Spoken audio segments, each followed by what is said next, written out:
느헤미야서는 크게 두 부분으로 나누어집니다.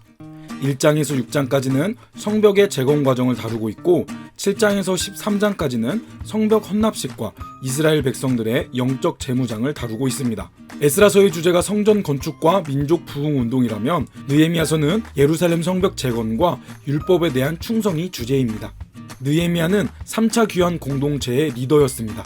에스라와 동시대에 활동했던 느헤미야는 바사왕 아닥사스다의 술 맡은 관원이었습니다. 술관원은 비소와도 같은 영향력이 있는 자였기 때문에 안락한 삶이 보장되었습니다. 하지만 그는 본국의 회복에 대해 관심을 가지고 있었고 BC 444년 친척인 하나니에게 예루살렘에서 유대인들이 겪고 있는 어려움에 대해 전해 듣습니다. 예루살렘 성벽은 유대인에게 있어 성전과 더불어 민족의 상징과도 같았습니다. 그런데 그 성벽이 무너져 내렸기 때문에 어려움을 당한다는 소식을 듣고 그는 슬퍼하며 금식 기도를 합니다. 그러던 중에 왕의 허락을 받고 총독의 자격으로 성벽 재건을 위해 3차 포로 귀환 공동체를 이끌고 예루살렘에 귀환합니다. 그는 예루살렘에 도착하고 다른 사람들 몰래 한밤중에 일어나 무너진 성벽을 둘러보았습니다. 그리고 많은 사람들과 동역하며 성벽을 재건합니다. 하지만 성벽 재건 과정은 안팎으로 어려움을 당합니다. 외부에서는 산발락과 도비아 등이 성벽 재건을 방해했습니다.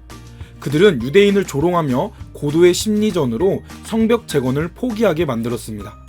따라서 파수꾼을 세우며 한 손에는 무기를, 한 손에는 도구를 들고 성벽 재건에 힘썼습니다.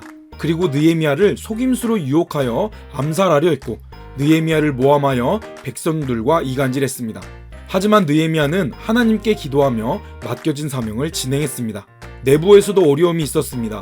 사람들은 지쳐서 낙심하게 되었고 많은 사람들이 세금과 조공으로 인해 땅을 저당 잡히고 자녀를 종으로 팔아야 하는 경제적인 어려움을 당하게 되었습니다. 느헤미야는 이 문제를 경제적인 문제가 아닌 영적인 문제로 보았습니다. 그래서 부유한 백성들을 책망하며 부당한 이익을 되돌려주라고 명령하고 자신이 먼저 모범을 보입니다. 그러한 우여곡절 끝에 성벽은 52일 만에 완공됩니다. 그리고 이제 영적 재무장을 준비합니다. 느헤미야 7장에 나오는 명단은 에스라 2장에 나오는 1차 귀환자 명단과 동일합니다. 수문 앞 광장에 모인 백성들 앞에서 에스라는 율법을 전하였고 사람들은 하나님의 말씀 앞에서 울며 회개했습니다. 그리고 초막절을 지키고 하나님의 언약을 지킬 것을 서약했습니다. 그런데 성벽은 완성되었지만 성 안에 사는 유대인들은 많지 않았습니다.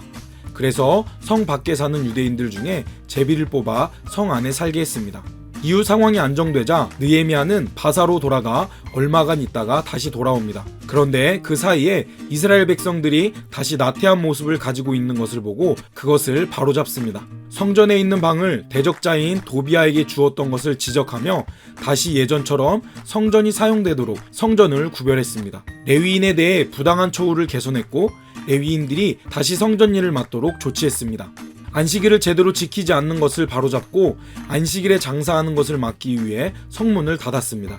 그리고 에스라가 그랬듯이 이방인과 통혼하는 것을 바로잡았습니다. 느헤미야는 멋진 리더십으로 성벽을 재건했습니다. 그는 어려운 상황마다 하나님께 기도하는 리더였습니다. 따라서 느헤미야서는 기도로 시작하고 기도로 마칩니다.